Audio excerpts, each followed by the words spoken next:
Okay,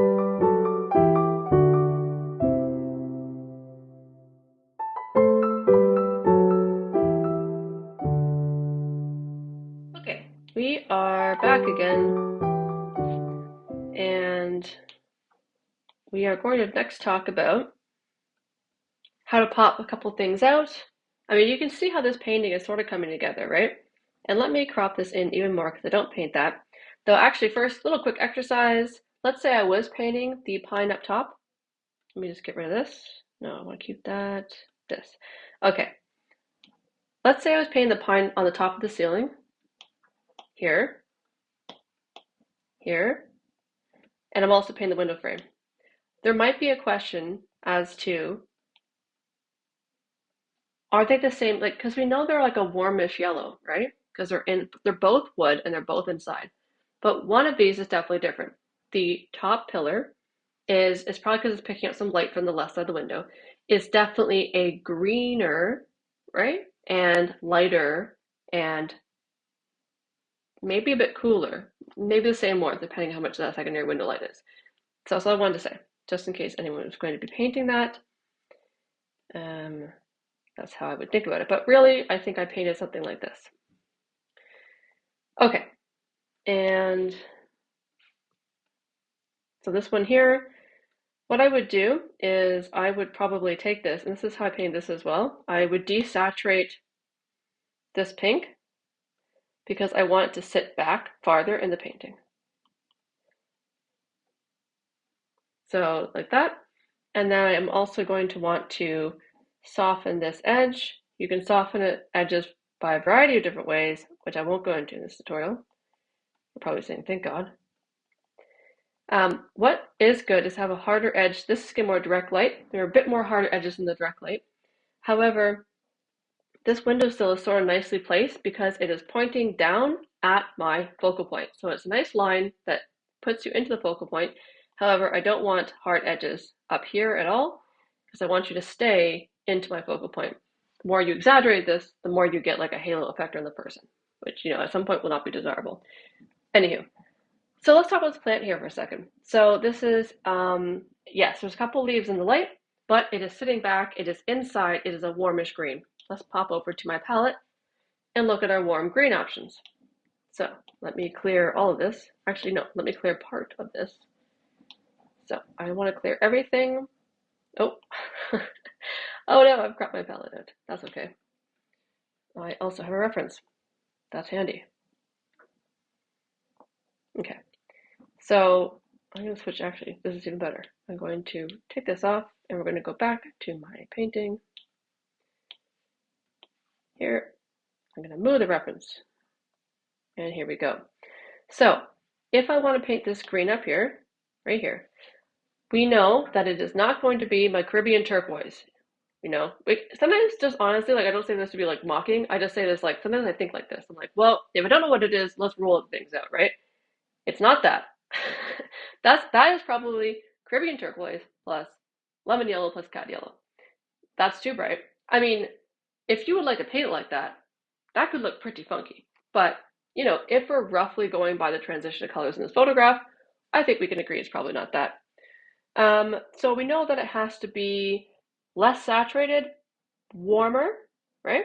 So that means we need to go into our cad yellows and our ultramarine blues, maybe grabbing a bit more lemon yellow because we know cad yellow and ultramarine blue makes a fairly desaturated green.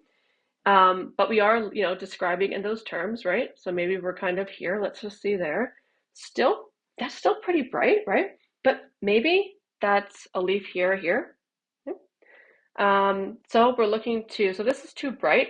What does bright mean? Bright, when we say bright, usually it means too chromatic and too light. I think bright, like technically, is chroma, but bright, I think, means both value and chroma. So that means we need to drop the value and drop the chroma.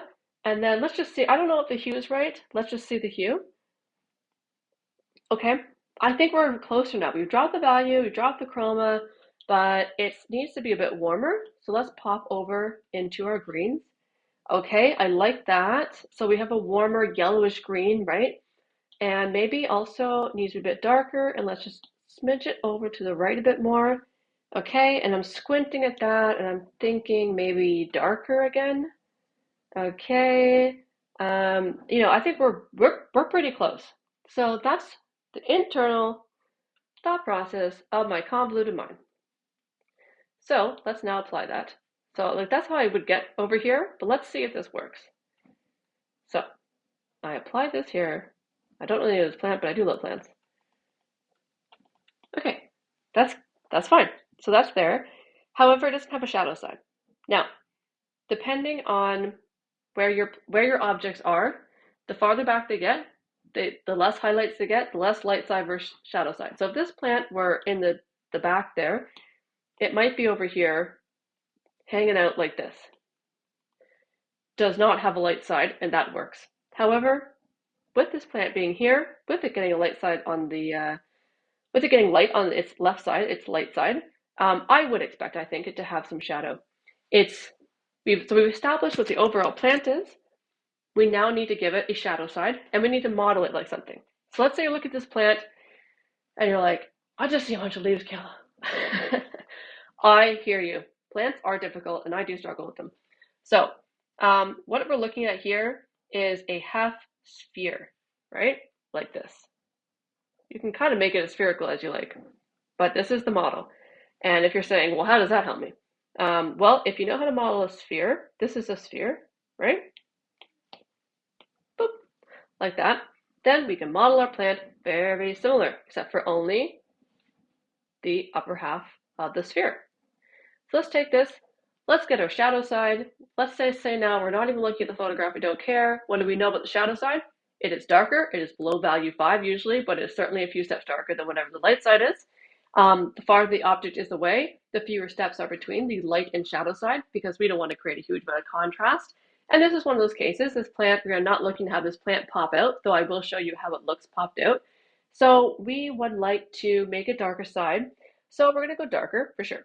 We're also going to go less saturated, and we are going to go warmer. That is the 3 shifts that I mentioned. Value dropping, saturation dropping, hue shifting. Okay, so now we have this, and I think, you know what, maybe a little bit too desaturated. So and maybe I don't even want to have that much, what is the word? I don't want to have that much contrast. We'll see. So let's just play around here until we find, see now I need more contrast. And I think,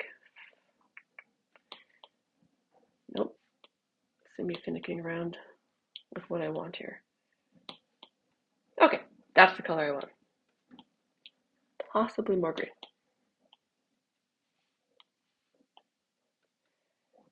Okay.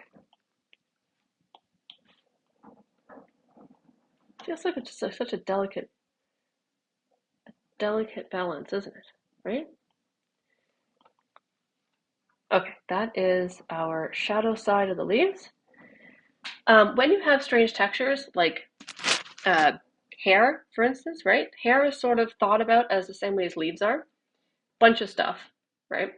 And what helps define it is the edges, the silhouette it makes, but in our case, also what happens at the transition. So here is the transition line, and the pattern that like the transition makes here, like maybe there's a leaf popping over there, right? Kind of indicates what's going on with this plant. And then maybe, usually these plants have a bunch of leaves dangling off them. And like I said, I am not the best at painting plants. But like in hair, less truly is more. Put a few leaves dangling off if you like. Keep them clustered together as much as you can, especially for a plant like this that is not in the focal point. I mean, you know what, ultimately, let me be clear, do whatever you like. Do whatever you like to see painted. I don't want to be making rules here because a lot of people break the rules, and I absolutely love when people break the rules, and I go, oh, that looks great. Wish I wrote more rules, you know? But so I'm kind of doing like little hairdressers here, right? Anywho, I am digressing. Okay, for a sphere, we also know that it's always a bit darker just up here, right, at the terminator. So, maybe we also want to darken this and see that's too saturated. So I'm going to drop the saturation like this. We could maybe darken a few leaves here. We could give it some reflected light. I think we'd really be going crazy. And in fact, I don't think we need that detail because it is too far away from the light. Okay, what do we need? We need our highlight. Let's grab our highlight. Something, I should say, let's start from this. The highlight is a few leaves that are being highlighted. Highlight is getting more light, therefore it is lighter, it is cooler, and it is bluer. So we shift it bluer, we saturate a bit more, and we increase the lightness. How much you want to do this depends on how dramatic you want this to be. Let's try this. Okay, so maybe this leaf here, and tip of that one, and a few sparkles. But that is definitely bringing the plant forward a bit more. It is up to you how much of a star player this plant is. So maybe you say, I want there to be some highlights, but I don't want to be as much a star player. So you see I toned down the highlights. When possible, group them together. Okay, and now we have a plant that's still sort of sitting back, right? Now, let's just see a difference here. What if I circle this, right? And I add a Gaussian blur. Gaussian? Don't know. See how that's what it does. See how it's making it blurry? Okay. So we're going to go back to 0, and we're going to add a little bit of a blur to it. Right there. Okay. So you see now that that is sitting back even more because it doesn't have as sharp an edge. I just want to prove that sharp edges come forward. So if things are coming forward too much, whether it's a plant or anything, check if your edges are too sharp. That's why you don't have sharp edges in the shadow, because it makes the shadows come forward and shadows don't come forward. Check the edges aren't too sharp. Check that there's not a high contrast, and check that it's not sticking out. So like with the values around it. So the value of this and the value of this are very close. If I were to make more extreme, because honestly it was this bright, we can see how we're introducing a big value shift.